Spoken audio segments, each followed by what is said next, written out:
Hello student, कैसे हो? ठीक ठाक हो? मज़े में हो? तो आज अपन शुरू करेंगे डी ब्लॉक का लेक्चर नंबर 4। ठीक है। पुराना डी ब्लॉक अभी अपन को सब कुछ समझ में आया होगा। अपन ने क्या क्या पढ़ा है बेटा? सबसे पहले अपन ने इंट्रोडक्शन पढ़ लिया, उसका इंट्रो ख़त्म कर लिया अपन ने। इंट्रोडक्शन ख़त्म करने के बाद शायद अपन ने आई भी ख़त्म कर ली, और आई के बाद शायद मैंने साइज़ भी ख़त्म करवा दी, और साइज़ के बाद मैंने शायद एलॉय प्रॉपर्टी भी ख़त्म करवा दी आपकी, और एलॉय के बाद मैंने आपकी शायद कैटेलिक प्रॉपर्टी भी खत्म करवा दी।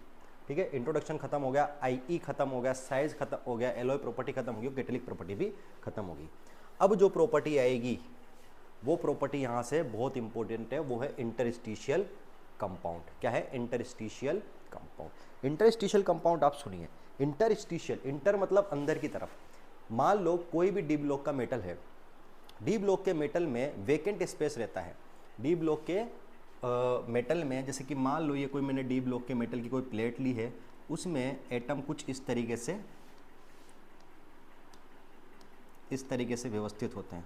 समझना बेटा, इस तरीके से व्यवस्थित होते हैं। अब इस तरीके से व्यवस्थित होने के बाद जो ये स्पेस, वेकेंट स्पेस बची है ना, ये जो वेकेंट स्पेस बच रही है बीच में, ये बीच में एटम के बीच में जो स्पेस बच रही है ना, इसको बोलते हैं इंटरस्टिशियल स्पेस। इंटरस्टिशियल स्पेस में क्या होता है? नॉन मेटल, स्मॉल साइज के नॉन मेटल लाइक है हाइड्रोजन, बोरोन, कार्बन और नाइट्रोजन, यहाँ आके क्या हो जाते हैं?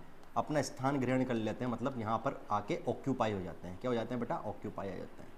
और यहाँ ऑक्यूपाई होने के बाद जो कंपाउंड बनता है उसको बोलते हैं बेटा इंटरस्टिशियल कंपाउंड। क्या बोलते हैं? Interstitial compound. Interstitial compound maximum time board के लिए ही इंपॉर्टेंट है, जेई और नीट में इसमें क्वेश्चन नहीं आते हो। कैसे क्वेश्चन आएंगे अगर जेई और नीट में आएंगे तो वो मैं आपको इस माध्यम से पूरा बता दूंगा, है ना? ठीक है, वो अपन सब देख लिए, कोई दिक्कत वाली बात नहीं है उसमें। चलो पहला टॉपिक चालू करते हैं इसका, इंटरस्टिशियल कंपाउंड। मैं लिख के लेके आया हूँ आपके लिए इंटरस्टिशियल कंपाउंड, ताकि थोड़ा कम टाइम लगे, है ना, और अपन को अच्छे से अच्छा कंटेंट मिल सके। ठीक है, इंटरस्टिशियल कंपाउंड समझना भाई।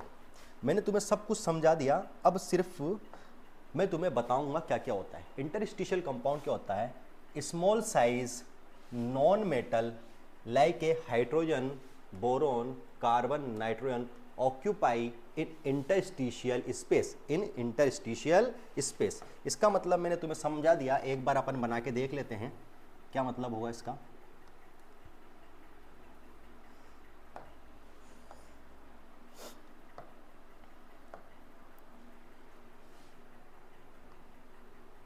बनेगा क्या? गोल हाथ से बना लेते हैं बेटा। ये बनाना भी है आपको, ऐसा नहीं सिर्फ मैं ही बना रहा हूँ, आपके रजिस्टर में है ही नहीं ये चीज़ें।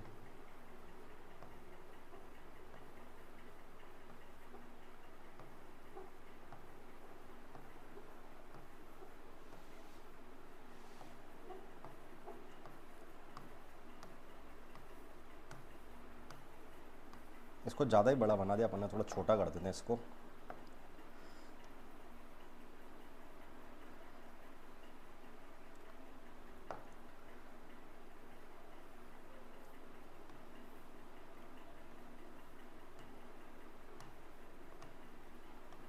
ठीक है, अब ये कोई डी ब्लॉक का मेटल है, कोई डी ब्लॉक का मेटल है।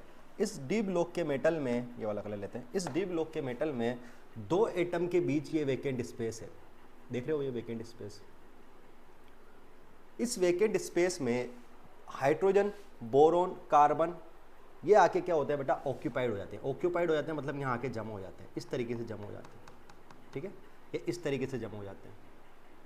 ठीक है, यहाँ आके जमा हो गए, यहाँ आके जमा हो गए, यहाँ आके जमा हो गए, हर जगह पर आके एक ऐसे ऑक्यूपाइड हो जाते हैं। इसको बोलते हैं इंटरस्टिशियल स्पेस।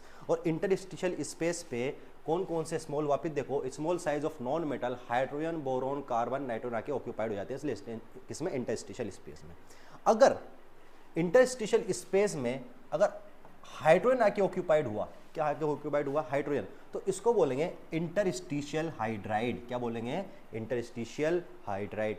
अगर इंटरस्टिशियल स्पेस में कार्बन आके ऑक्यूपाइड हुआ तो इसको क्या बोलेंगे? Interstitial carbide.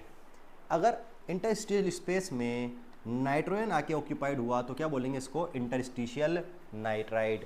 अगर बोरोन आके ऑक्यूपाइड हुआ तो उसका बोलेंगे इंटरस्टिशियल बोराइड। ठीक है, इंटरस्टिशियल कार्बाइड, नाइट्राइड और क्या नाम से बोराइड और हाइड्राइड ऐसे होता है। देखिए अब जब ये कंपाउंड बन जाएंगे, ठीक है, ये कंपाउंड बनने के बाद क्या बोल रहा है, this compound neither ionic nor covalent.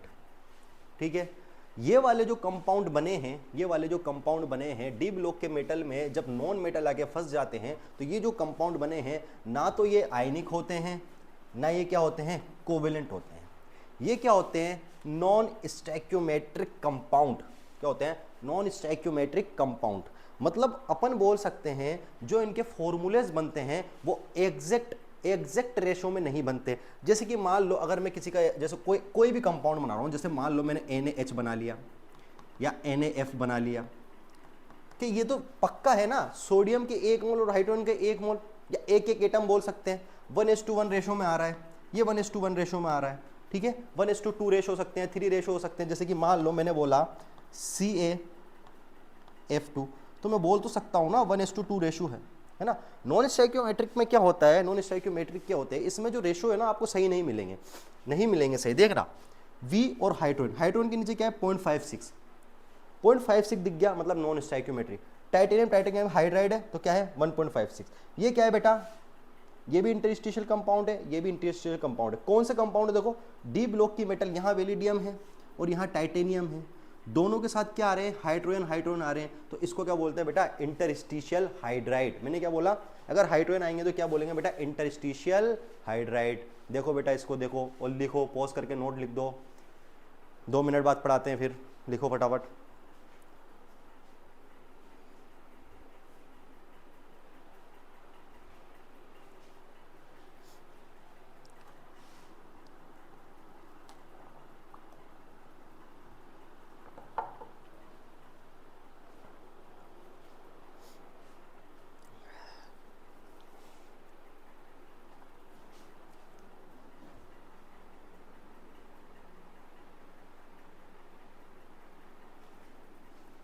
लिख लिया होगा बेटा। अब आगे देखते हैं कि ये बात बिल्कुल समझ में आई, इंटरस्टिशियल हाइड्राइड, इंटरस्टिशियल कार्बाइड और नाइट्राइड की बात समझ में आई। आगे चलते हैं। आगे जब अपन देखेंगे तो आपको देखने को मिलेगा एक क्वेश्चन क्या है, इंटरस्टिशियल हाइड्राइड इज। आपको देख के बताना है इंटरस्टिशियल हाइड्राइड किसका होगा।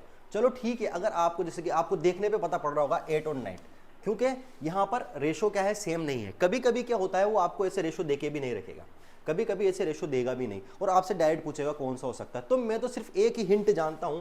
इसकी हिंट क्या है, इसकी हिंट है मेरे पास, क्या भाई साहब अगर मेटल जो हुआ वो डी ब्लॉक का हुआ और उसके साथ जो कंपाउंड बनाया वो किसने बनाया, हाइड्रोजन, बोरोन, कार्बन या नाइट्रोजन ने बनाया, तो वो 100% क्या होगा, इंटरस्टिशियल कंपाउंड होगा। इसने बोला इंटरस्टिशियल हाइड्राइड। इंटरस्टिशियल हाइड्राइड का मतलब कोई हाइड्रोजन होगा और किसके साथ होगा, डी ब्लॉक की मेटल के साथ होगा।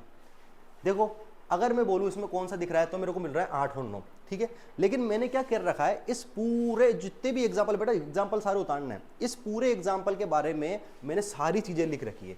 बेटा ये एक तरीके से क्वेश्चन नहीं है, ये आपके लिए एक इन्फॉर्मेशन की तरह कार्य करेगी। इन्फॉर्मेशन की तरह इस क्वेश्चन को लो, इस क्वेश्चन को क्वेश्चन की तरह मत लो। कृपया करके इंटरस्टिशियल हाइड्राइड करके दोनों आंसर मत लिखो, उसके अलावा जो सब चीजें हैं वो भी लिखो। कभी कभी नीट में क्या है, कभी कभी क्या है, इस बार तो क्या है नीट में अब से क्या आएंगे, स्टेटमेंट के क्वेश्चन ज्यादा आने लग गए, और स्टेटमेंट के क्वेश्चन ज्यादा आने लग गए तो पेपर लेंथी भी लगने लग गया और पेपर थोड़ा सा हार्ड भी लगने लग गया, ठीक है। तो अपन क्या करेंगे, उस पेपर को डिकोड करने के लिए अपन एक एक चीज जो स्टेटमेंट में आ सकती है आपके, अपन हर चीज को क्या करेंगे बेटा, एक्सप्लेन करेंगे। यहां पर मैंने बोला है कंपाउंड 1 और 2, कंपाउंड 1 और 2 ये हाइड्राइड तो है, लेकिन ये क्या है, आयोनिक हाइड्राइड। क्या है, आयोनिक हाइड्राइड। भाई कैसे पता पड़ा आयोनिक हाइड्राइड, बेटा एज ब्लॉक के जो मेटल होते हैं, क्या एज ब्लॉक के जो मेटल होते हैं, एज ब्लॉक के जो मेटल होते हैं उसके साथ अगर हाइड्रोजन जोड़ दूं, एज ब्लॉक के मेटल के साथ अगर हाइड्रोजन जोड़ दूं तो वो क्या बनेंगे, हाइड्राइड तो बनेंगे, लेकिन वो कौन सी प्रॉपर्टी के होंगे बेटा, आयोनिक प्रॉपर्टी के। कौन सी प्रॉपर्टी के होंगे, आयोनिक प्रॉपर्टी के। क्वेश्चन नंबर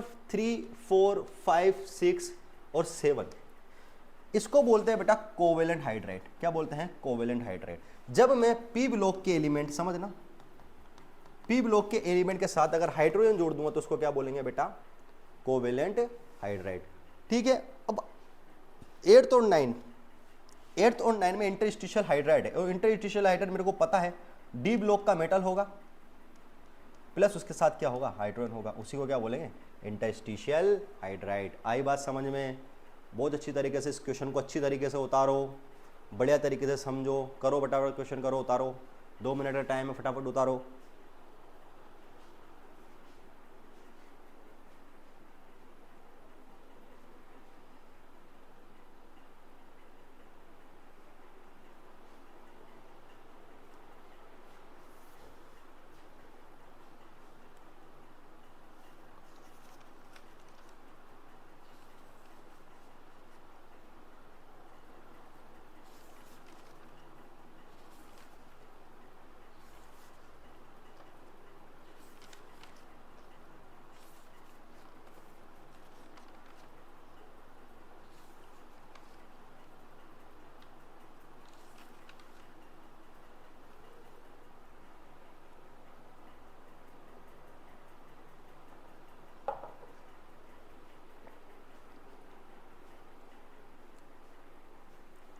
लिख लिया होगा बेटा।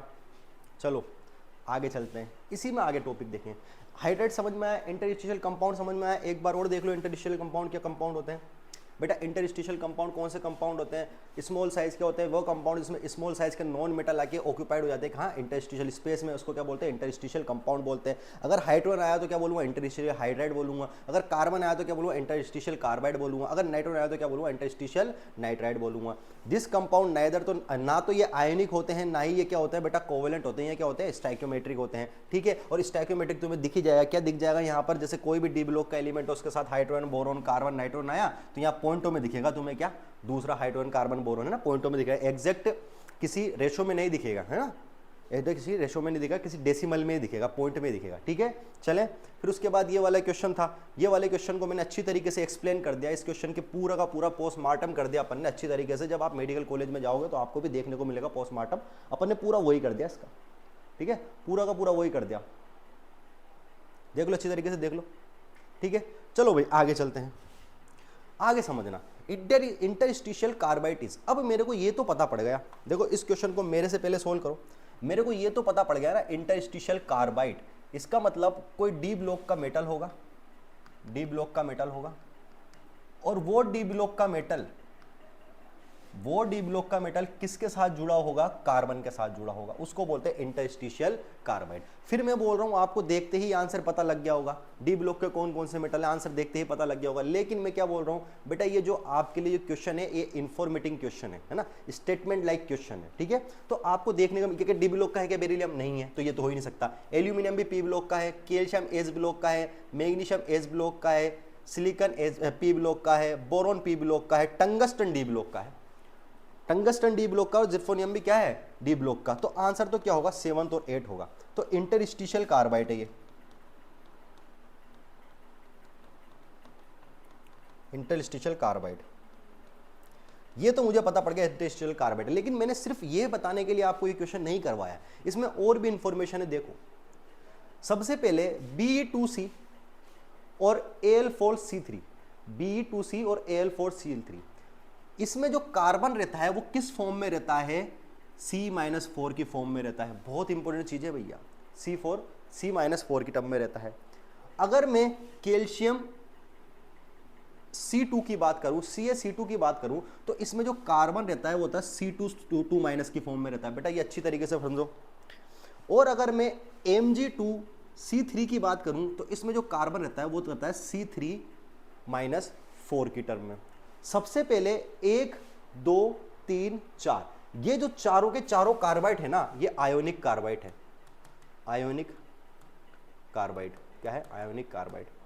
डायरेक्ट क्वेश्चन पूछते हैं नीट वाले, जेई वाले, 4 ऑप्शन दे देंगे आपको और 4 ऑप्शन में से पूछेंगे आयोनिक कार्बाइड कौन सा है, मेटलिक कोवेलेंट कार्बाइड कौन सा है, इंटरस्टिशियल कार्बाइड कौन सा है। तो इंटरस्टिशियल कार्बाइड तो कोई भी बच्चा बता देगा। अब तो तुम भी देखते बता दोगे कि अगर डी ब्लॉक का एलिमेंट हुआ और डी ब्लॉक के एलिमेंट के साथ मैंने कार्बन नाइट्रोजन ऑक्सीजन बोरोन डाल दी, सॉरी ऑक्सीजन तो नहीं बोरोन डाल दी, तो मेरा क्या हो जाएगा बेटा, इंटरस्टिशियल कार्बाइड बन जाएगा। लेकिन अपन ये नहीं बता सकते कि कौन सा आयनिक कार्बाइड होगा और कौन सा कोवेलेंट कार्बाइड होगा। तो मैं जितना बोर्ड पे लिखा रहा हूं इतना बेटा याद होना चाहिए। अगर आपको इतना याद है तो आप आप क्वेश्चन सही कर दोगे। मैं क्या बोलता हूँ, B2C भी आयनिक कार्बाइड है, Al4C3 भी आयनिक कार्बाइड है, CaCa2 भी आयनिक कार्बाइड है, Mg2C3 भी क्या है बेटा आयनिक कार्बाइड में। अगर तुमसे कोई ज्यादा क्वेश्चन पूछ ले, क्या क्वेश्चन पूछ ले, क्या Al4Cl3 में जो कार्बन होता है वो किस फॉर्म में पाया जाता है, तो बेटा कार्बन किस फॉर्म में पाया जाता है, C-4 की टर्म में पाया जाता है। अगर CaCO2 की बात करूं तो किस में पाया जाता है, C2C- के रूप में पाया जाता है। Mg2C3 की बात करूं तो किस में पाया जाता है, C3-4 में पाया जाता है। SiC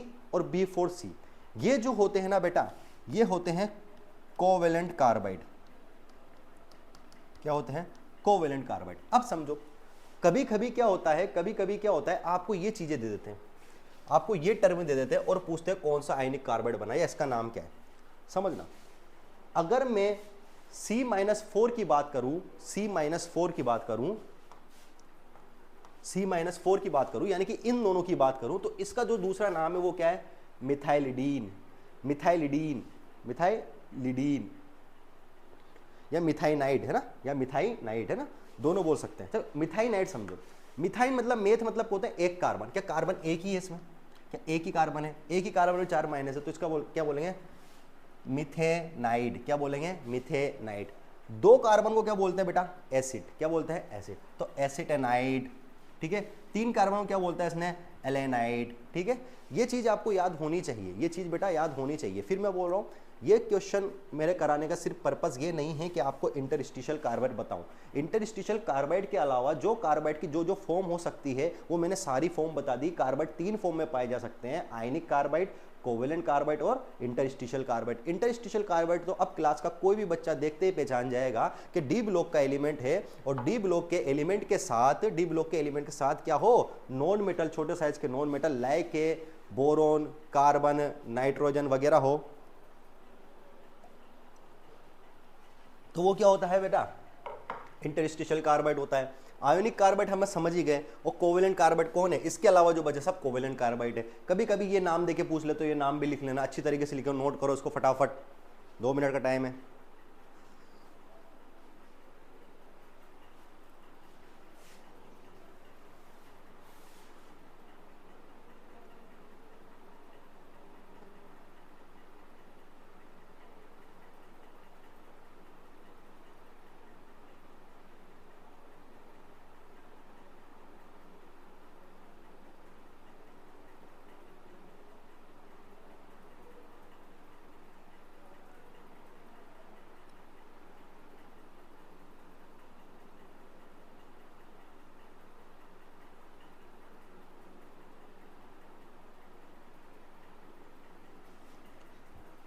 लिख लिया होगा बेटा, इन्फॉर्मेटिव क्वेश्चन था, बढ़िया क्वेश्चन था। अगली स्लाइड पे चलते हैं। अगली स्लाइड पे बोल रहा है बेटा कास्ट आयरन। वैसे तो ये जो टॉपिक है, ये टॉपिक आपका एक पहले चैप्टर हुआ करता था मेटलर्जी, उसका क्वेश्चन है, क्वेश्चन उसी का है, लेकिन फिर भी अपन कार्बाइड पढ़ रहे हैं ना, तो थोड़ा सा कार्बाइड में इसको चीज को भी अपन देख लेते हैं। समझना, अगर मैं बोलूं कास्ट आयरन, कास्ट आयरन में जो इंप्योरिटी पाई जाती है, कास्ट आयरन, आयरन मतलब Fe, इंप्योरिटी जो पाई जाती है वो कार्बन की इंप्योरिटी पाई जाती है। आयरन में क्या हो, कार्बन की इंप्योरिटी हो, तो उसको क्या बोलते हैं, कास्ट आयरन। ठीक है, ये किस फॉर्म में पाया जाता है बेटा, ये पाया जाता है Fe3C फॉर्म में। किस में पाया जाता है, Fe3C फॉर्म में। इसका दूसरा नाम क्या है, सिमेनेटाइड। क्या है, सिमेनेटाइड। क्या है, सिमेनेटाइड। ठीक है, इसका दूसरा नाम क्या है, सिमेनेटाइड। ठीक है, तो ये किस फॉर्म में पाया जाता है बेटा, Fe3C की फॉर्म में पाया जाता है। इसको भी क्या बोलते हैं बेटा, इंटरस्टिशियल कार्बाइड। क्या बोलते हैं, इंटरस्टिशियल कार्बाइड। देख लो इंटरस्टिशियल कार्बाइड क्यों बोलते हैं, Fe डी ब्लॉक का, और डी ब्लॉक के साथ क्या आ गया, कार्बन, डी ब्लॉक के साथ कार्बन आ गया, क्या बोलेंगे, इंटरस्टिशियल कार्बाइड। एक और चीज है जो आपकी पी ब्लॉक में अपन यही देख लेते हैं। ठीक है, यही देख लेते हैं, SiC भी कार्बाइड है। SiC भी क्या है बेटा, कार्बाइड है। लेकिन बेटा ये क्या है, इसको अपन बोलते हैं आर्टिफिशियल डायमंड। एक तो डायमंड क्या होता है अपना, जो बहुत महंगा बनता है ना, बहुत महंगा आता है ना डायमंड, बहुत हार्डेस्ट होता है ना।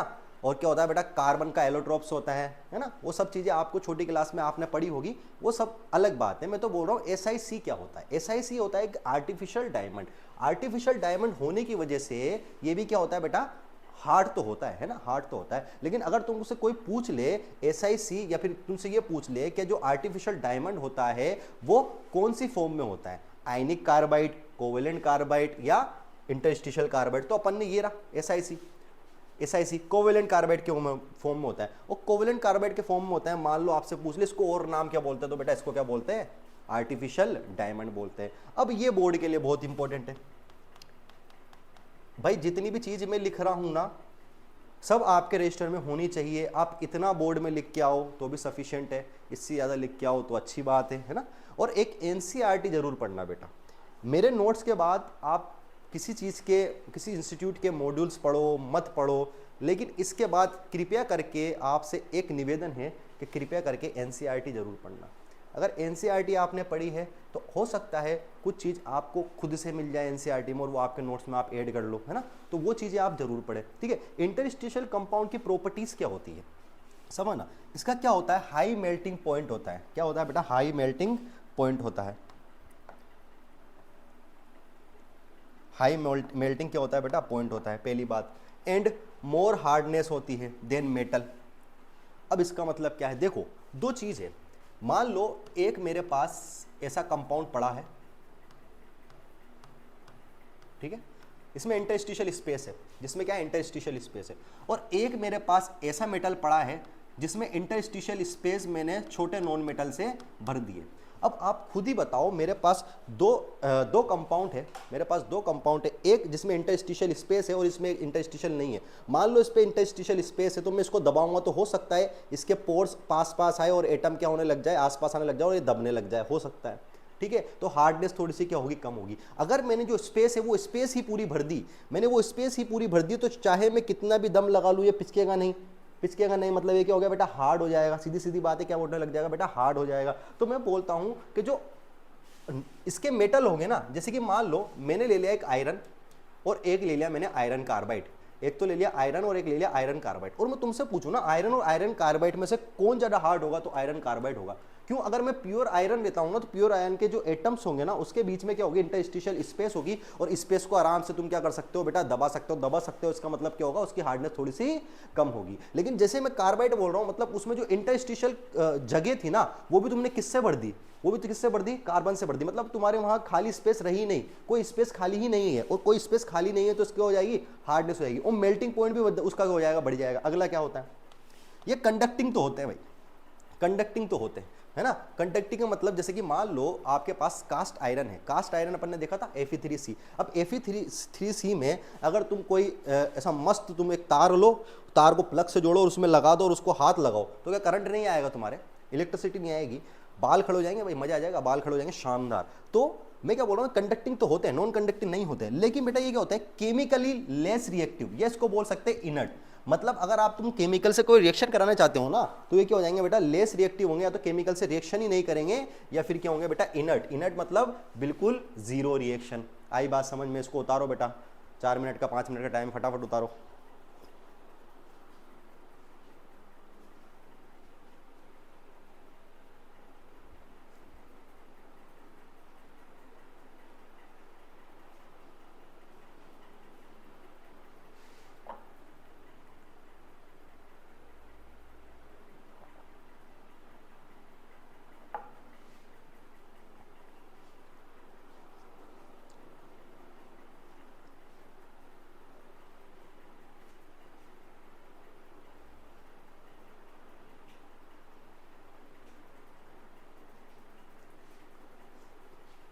बेटा पॉज करके नोट कर लेना, आगे चलते हैं थोड़ा।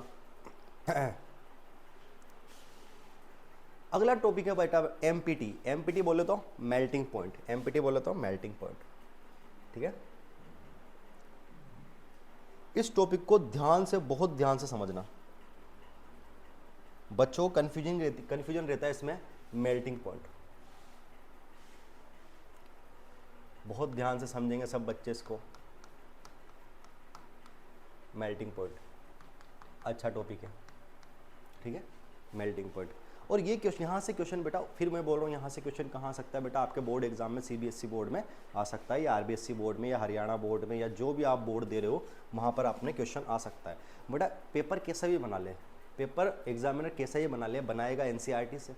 और एनसीईआरटी मैंने लगभग सारी कवर करवा रहा हूँ आपको। फिर भी मैं आपसे निवेदन कर रहा हूँ कि आप एक बार एनसीईआरटी खोल के ज़रूर देखें। इधर देखो, अगर मैं बोलूँ मेल्टिंग पॉइंट की, ठीक है, तो मेल्टिंग पॉइंट की भी बात करता हूँ तो मेरे पास दो मेटल है, एक तो डी ब्लॉक का मेटल है और एक एस ब्लॉक का मेटल है। अगर मेल्टिंग पॉइंट की बात करता हूं तो मैं बोलता हूं साहब डी ब्लॉक के मेटल का मेल्टिंग पॉइंट एस ब्लॉक के मेटल से क्या होता है, ज्यादा होता है।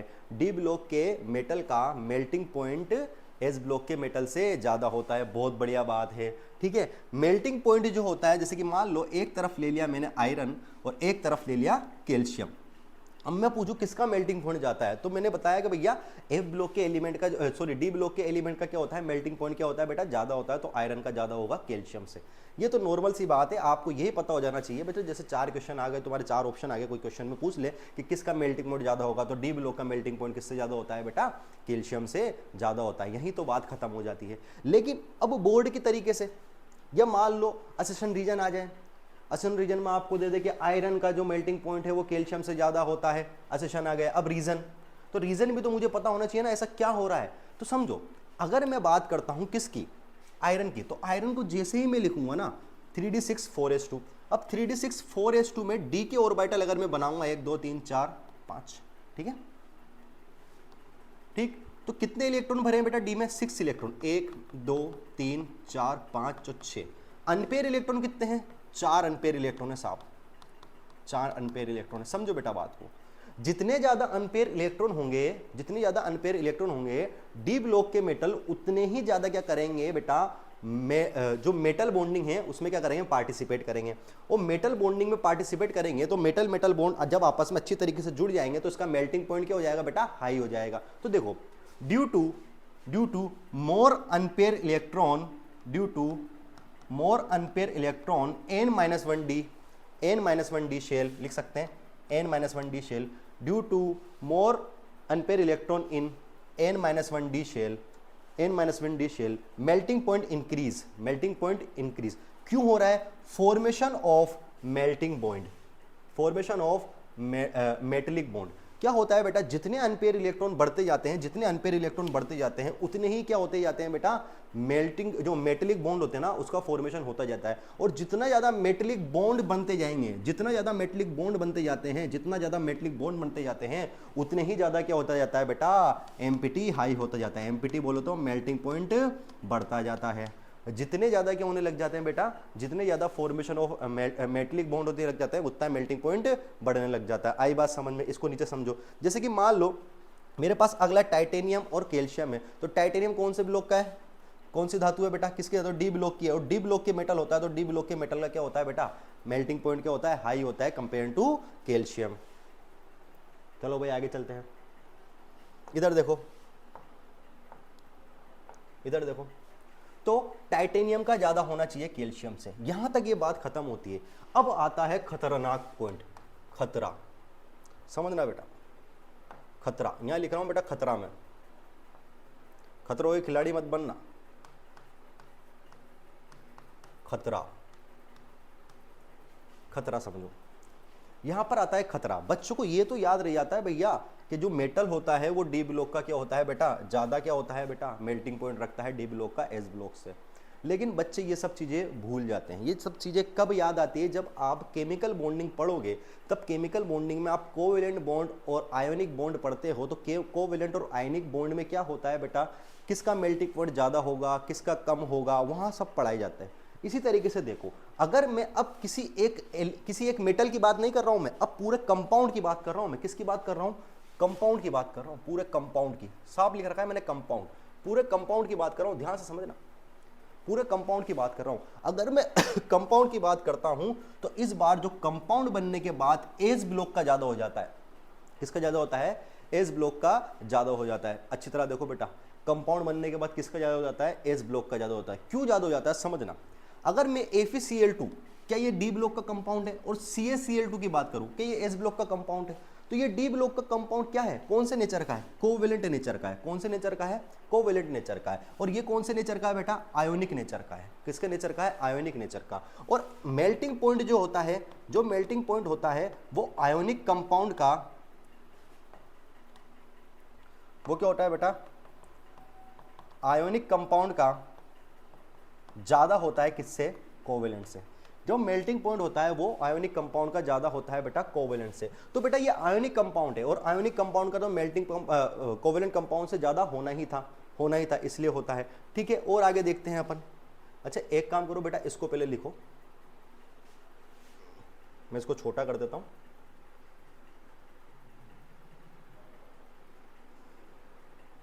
एक बार बेटा इसको उतारो, 5 मिनट पे पढ़ेंगे।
लिख लिया होगा बेटा सबने।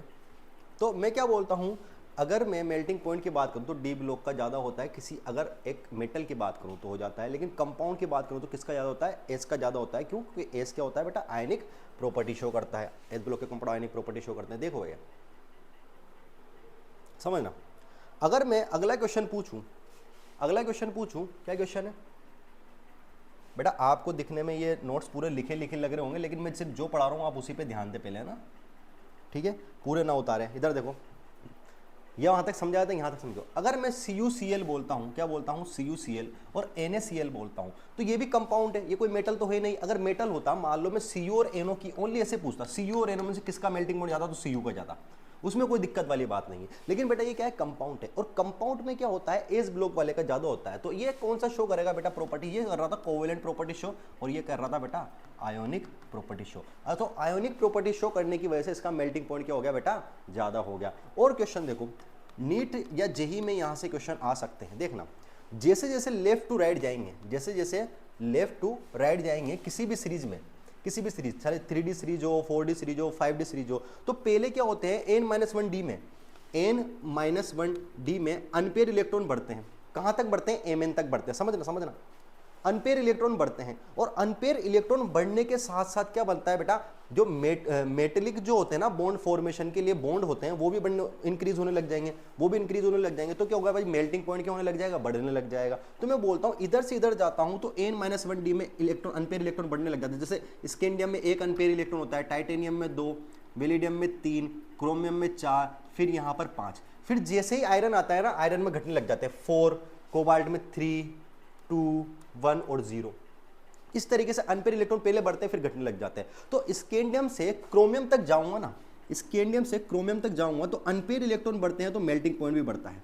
अब यहां पर दिक्कत ये आती है कि जो Mn के पास मैक्सिमम नंबर में अनपेयर इलेक्ट्रॉन होते हैं, जो होते हैं 5, कितने होते हैं 5, फिर भी इसका जो मेल्टिंग पॉइंट है ना, क्रोमियम से कम होता है। क्यों? देखो बेटा, इनऑर्गेनिक केमिस्ट्री क्या होती है, बहुत सारे अपवादों से भरी होती है, लेकिन अपन अपवाद ना बोल के इसको क्या बोलेंगे, इसको समझने की कोशिश करेंगे। बेटा 5 अनपेयर इलेक्ट्रॉन होते हैं, 5 अनपेयर इलेक्ट्रॉन होने से इसके क्रिस्टल लेटिस में, क्या हो जाती है, प्रॉब्लम हो जाती है। क्रिस्टल लेटिस में क्या हो जाती है बेटा, प्रॉब्लम हो जाती है। क्रिस्टल लेटिस में प्रॉब्लम हो जाती है। अरे इसको संग से लिख देते हैं।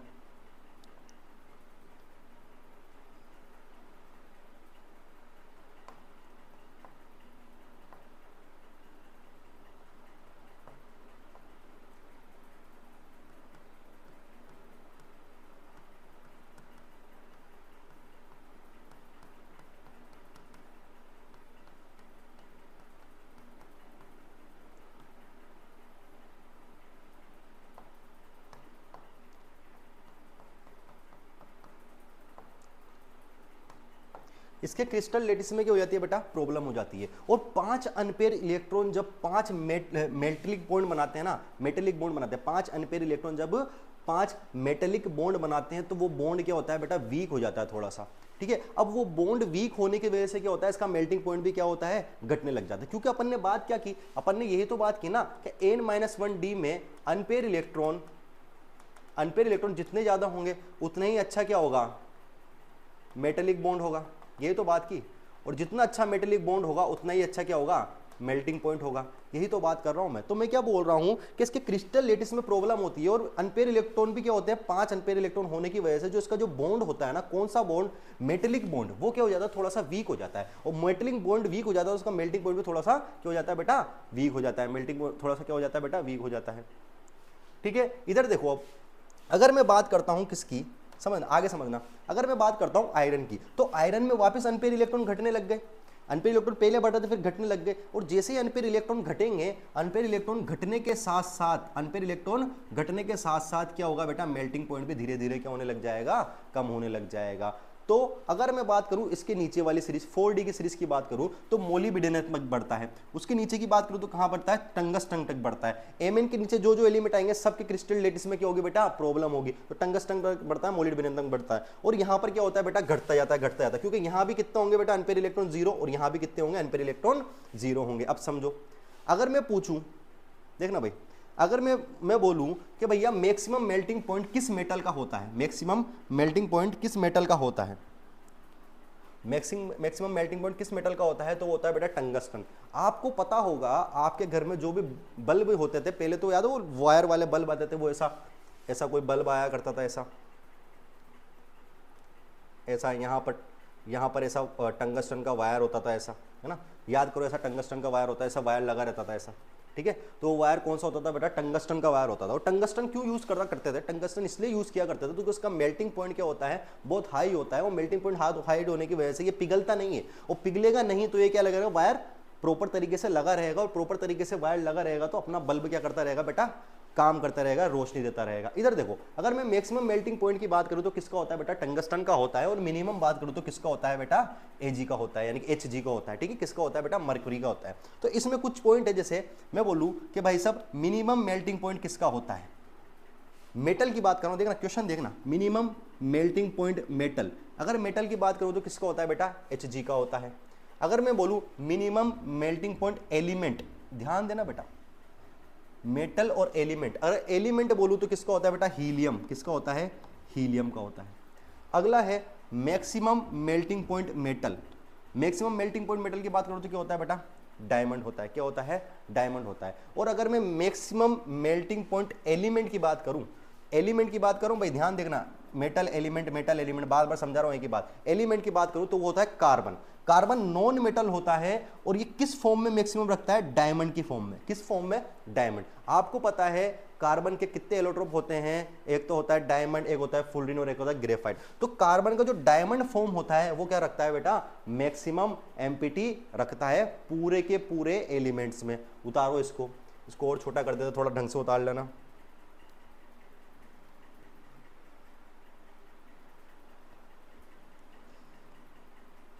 दिख जाएगा बेटा, है ना, समझाया हुआ है तो दिख जाएगा बेटा।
चलो बच्चों लिखा होगा हमने, इधर देखो।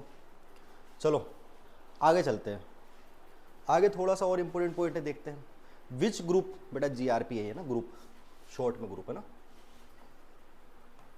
Which group has low empty, ऐसा कौन सा ग्रुप है जिसकी लो एमपीटी, मेल्टिंग पॉइंट क्या रहता है बेटा, लो रहता है। तो अगर मैं लो एमपीटी की बात करूं तो फर्स्ट है मतलब एस ब्लॉक, हाँ क्या ना। सेकंड बी मतलब डी ब्लॉक। सेवंथ ए बेटा किधर आता है, सोचो सेवंथ ए किधर आएगा, पी ब्लॉक में, ठीक है। और ये क्या है, जीरो ग्रुप, ये भी क्या है, पी ब्लॉक में, समझना। इसमें जो बॉन्ड मिलेंगे वो मिल सकते हैं बेटा, अगर इसके बॉन्ड बनाऊं मैं तो कैसे मिलेंगे, आयोनिक मिलेंगे कि नहीं मिलेंगे, आयोनिक मिलते हैं। अगर इन दोनों के इसके बनाऊं तो इसके क्या मिलेंगे और इसके क्या मिलेंगे बेटा, इसके कोवेलेंट मिलेंगे, ठीक है। लेकिन जब 18th ग्रुप या जीरो ग्रुप की बात करते हैं ना, तो इसमें मिलता है बेटा वांडरवाल बॉन्ड। कौन सा, वांडरवाल।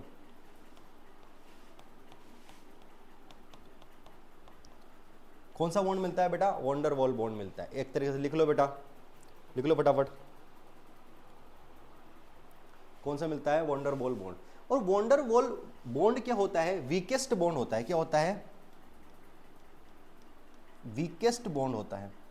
और ये बॉन्ड वीकेस्ट होने की वजह से इसका मेल्टिंग पॉइंट क्या हो जाता है बेटा, सबसे ज्यादा कम हो जाता है। अच्छी तरीके से इस क्वेश्चन को लिखो। मैं फिर बता रहा हूं, मैंने क्वेश्चन लिखा है, लेकिन क्वेश्चन में क्या है, हर चीज का एक्सप्लेनेशन देके और हर चीज की मैंने क्या की बेटा, जांच करने के बाद मैंने आंसर लगाया। तो आप जब भी क्वेश्चन करो, ऐसा नहीं कह रहा हूं मैं नीट के एग्जाम में ऐसा ट्राई किया करो, लेकिन आपके जब कोचिंग में पेपर होते हैं तो कोचिंग में पेपर होने की अपनी एक्यूरेसी को बढ़ाने के लिए अपने टाइम, कोई दिक्कत नहीं है, शुरू में टाइम थोड़ा सा ज़्यादा लग रहा है, धीरे धीरे आप करोगे तो टाइम आपका धीरे धीरे कम होने लग जाएगा। लेकिन इसको इस तरीके से करना शुरू कीजिए, ठीक है। उतारो बेटा इसको।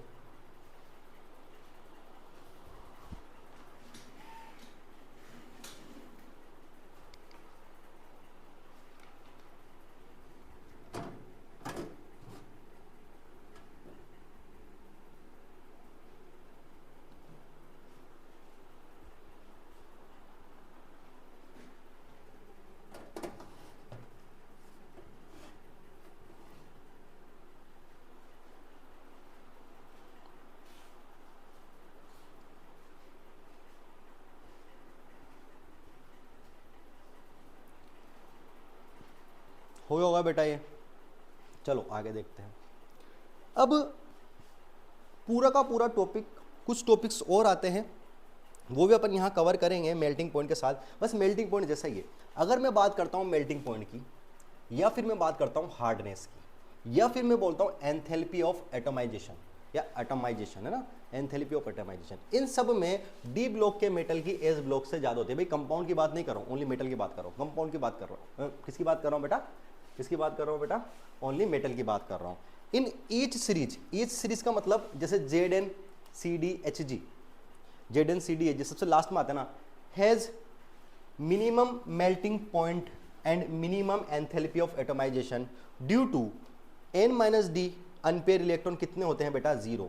अनपेयर इलेक्ट्रॉन ही नहीं है बेटा, अनपेयर इलेक्ट्रॉन ही नहीं है, और अनपेयर इलेक्ट्रॉन ही नहीं है तो ये क्या नहीं बनाएंगे बेटा, मेटेलिक बॉन्ड ही नहीं बनाएंगे ढंग से, और मेटेलिक बॉन्ड ही ढंग से नहीं बनाएंगे तो इसका मेल्टिंग पॉइंट क्या होता है बेटा, कम होता है। बेटा टेंशन लेने की जरूरत नहीं है, मेरे को समझ गया हो गया, तुम ये समझोगे एंथैल्पी ऑफ एटमाइजेशन क्या होती है।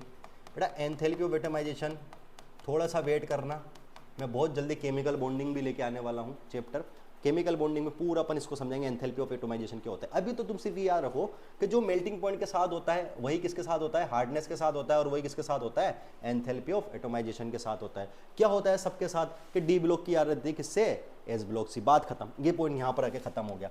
अगर अगला पॉइंट है कि अगर मैं 3D सीरीज की बात करूं, 4D सीरीज की बात करूं या 5D सीरीज की बात करूं, मैं पूछूं भाई किसका मिनिमम होता है मेल्टिंग पॉइंट उस सीरीज में, तो जो लास्ट वाले एलिमेंट होता है ना, तो 3D सीरीज का लास्ट एलिमेंट क्या है, Zn, 4D का क्या है, CD, 5D का क्या है, Hg। इनके क्या होते हैं मेल्टिंग पॉइंट, क्या होते हैं बेटा, मिनिमम होते हैं अपनी सीरीज में। और क्या होते हैं मिनिमम, क्या होते हैं, एंथैल्पी ऑफ एटमाइजेशन होता है। या फिर मैं मिनिमम बोल सकता हूँ, मिनिमम क्या होती है, इसकी हार्डनेस होती है। क्यों होती है, क्योंकि इसमें अनपेयर इलेक्ट्रॉन कितने हैं, n-1d में, n-1d में कितने बेटा, 0, और 0 होने की वजह से कितने होते हैं बेटा, मिनिमम होता है। जैसे कि मान लो मैं Zn की बात करता हूं तो Zn में यही तो लिखूंगा मैं ना, 3d10 4s2।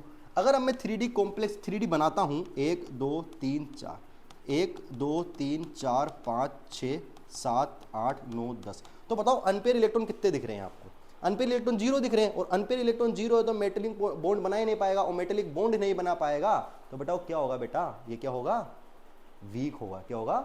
वीक होगा। और वीक होगा तो क्या होगा बेटा? इसकी हार्डनेस भी कम होगी, मेल्टिंग पॉइंट भी कम होगा, और एंथैल्पी ऑफ एटमाइजेशन भी क्या होगा बेटा?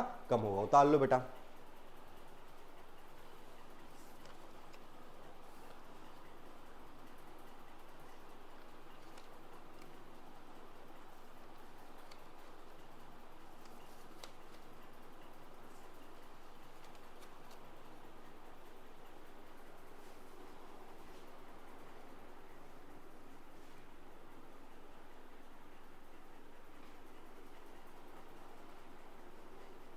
चलो बेटा, आज के लिए इतना ही। इसको आगे कंटिन्यू करेंगे कल की क्लास में।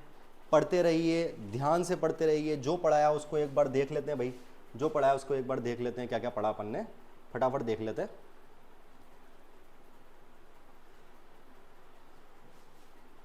ठीक है, फटाफट देख लेते हैं। पहले देखते हैं इंटरस्टेशियल कंपाउंड। इंटरस्टेशियल कंपाउंड क्या होते हैं? Small size of non metal hydrogen boron carbon नाइट्रोन occupied के जाते हैं इंटरस्टेशियल स्पेस में जाते हैं, इसको क्या बोलते हैं? इंटरस्टेशियल कंपाउंड बोलते हैं। ये मैंने बताया था तुम्हें ना। और अगर तुम्हारे क्वेश्चन आया तो इस तरीके से बना के आना बेटा, अच्छी तरीके से बना के आना, इसमें भर भर के आना। ठीक है। और मैं बोलूँ भाई इंटरस्टेशियल जो अगर हाइड्रोजन आ गया तो उसको क्या बोलेंगे? हाइड्राइड बोलेंगे। ठीक है। अगर कार्बन आ गया तो उसको कार्बाइड बोलेंगे। अगर नाइट्राइड आ गया, नाइट्रोन आ गया तो उसको नाइट्राइड बोलेंगे। बोरोन आ गया तो उसको बोराइड बोलेंगे। दिस कंपाउंड ना तो ये आयोनिक होते हैं, ना ही ये क्या होते हैं बेटा? कोवेलेंट होते हैं। ये तो क्या होते हैं? नॉन स्टाइकोमेट्रिक होते हैं। नॉन स्टाइकोमेट्रिक मतलब जो उसका रेशो होता है, जो हाइड्रोजन और मेटल का, या हाइड्रोजन और कार्बन का, या हाइड्रोजन और बोरोन का, या हाइड्रोजन नाइट्रोन का जो रेशो होता है वो क्या होता है बेटा? सही से नहीं होता है, डेसिमल्स में होता है। जैसे कि मान लो वेलिडियम 0.56 या टाइटेनियम 8.15 होता है। ठीक है, ये सब मैंने बताया था। अगली स्लाइड में देखते हैं। तो अगली स्लाइड में मैंने एक क्वेश्चन दिया था, और वो क्वेश्चन क्या था बेटा?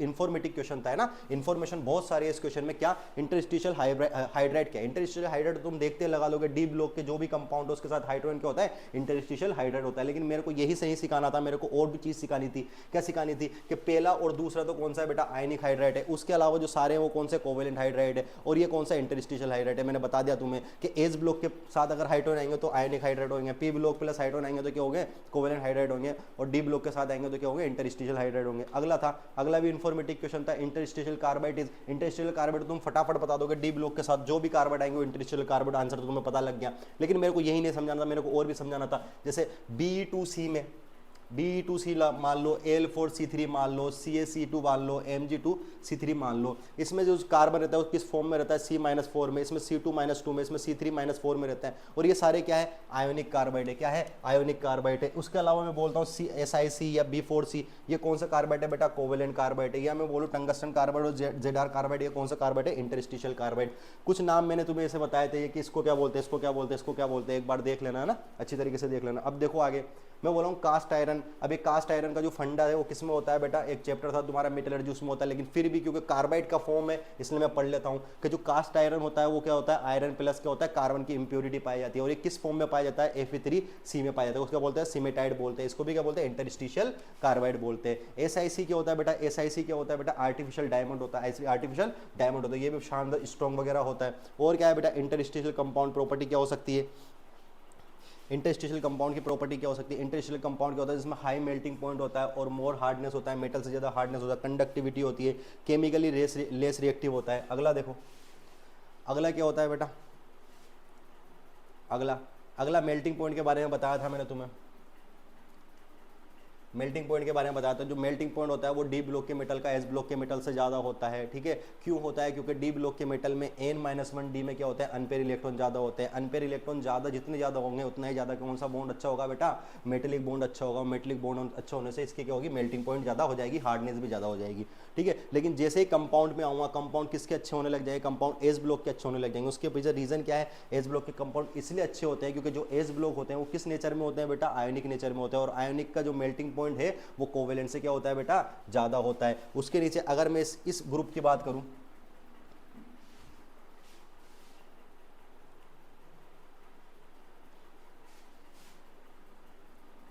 इसकी बात करूँ तो मैं बोलता हूँ स्कैंडियम से लेकर Zn तक पहले अनपेयर इलेक्ट्रॉन बढ़ते हैं फिर घटने लगते हैं। जब तक अनपेयर इलेक्ट्रॉन बढ़ेंगे मेल्टिंग पॉइंट इंक्रीज होता जाएगा, और जैसे अनपेयर इलेक्ट्रॉन घटने लगेंगे मेल्टिंग पॉइंट क्या हो जाएगा बेटा, डिक्रीज होने लग जाएगा। तो स्कैंडियम से क्रोमियम तक क्या होता है बेटा, अनपेयर इलेक्ट्रॉन बढ़ते हैं तो मेल्टिंग पॉइंट बढ़ता है। लेकिन एमिन में क्या हो जाता है, एमिन में 5 अनपेयर इलेक्ट्रॉन से होने के मेल्टिंग पॉइंट क्या हो जाता है, उसका थोड़ा सा कमजोर हो जाता है, वीक हो जाता है, क्योंकि इसके क्रिस्टल लेटिस में क्या होती है, कुछ प्रॉब्लम्स आती है, और क्रिस्टल लेटिस में कोई प्रॉब्लम आती है तो उसका मेल्टिंग पॉइंट क्रोमियम से थोड़ा कम होता है। जैसे ही लेकिन आयरन की तरफ जाते हैं, आयरन कोबाल्ट निकल जिंक की तरफ जाते हैं तो क्या होने लग जाता है, अनपेयर इलेक्ट्रॉन वापस क्या होने लग जाते हैं बेटा, कम होने लग जाते हैं। और अनपेयर इलेक्ट्रॉन कम होने लग जाते हैं तो मेल्टिंग पॉइंट भी क्या होने लग जाता है, धीरे धीरे घटने लग जाता है। जबकि Zn का अपनी सीरीज में सबसे कम मेल्टिंग पॉइंट होता है, क्योंकि अनपेयर इलेक्ट्रॉन कितना है बेटा, 0 है। इसी तरीके से 4d में भी होता है, इसी तरीके से 5d में भी होता है। अगर मैं मैक्सिमम मेल्टिंग पॉइंट की बात करूं तो कौन सा मेटल होता है बेटा, अगर मैक्सिमम मिनिमम, चलो पहले मिनिमम की बात कर लेते हैं। मिनिमम में बात करूं कौन से मेटल की होता है तो वो क्या है, मरकरी है। अगर मैं बोलूं मैक्सिमम क्या होता है तो होता है, अगर मैक्सिमम मेटल की बात करूं तो वो होता है टंगस्टन। अगर मिनिमम मेल्टिंग पॉइंट एलिमेंट्स की बात करूं बेटा, मेटल्स की नहीं एलिमेंट्स की बात करूं तो वो क्या हो गया, हीलियम। अगर मैक्सिमम मेल्टिंग पॉइंट एलिमेंट की बात करूं तो क्या होगा, कार्बन। लेकिन कार्बन भी किस फॉर्म में, कार्बन किस फॉर्म में बेटा, डायमंड की फॉर्म में। यही बेटा बात समझ में। अगला क्या था, अगला था मेरा which group show low melting point. तो अपन ने देख ही लिया 0, क्योंकि 0 में कौन से पाया जाता है, इसमें वान डेर वाल बॉन्ड पाया जाता है, जो क्या होता है बेटा, वीकेस्ट बॉन्ड होता है। ठीक है, अगला क्या था अपना, अगला था मेल्टिंग पॉइंट हार्डनेस और enthalpy of atomisation, same to same वही चीज़ है। ठीक है बेटा, पढ़ते रहिए, ध्यान रखिए अपना, धूप में ना निकले, बहुत गर्मी है ना, पढ़ाई का ध्यान रखे। बाय।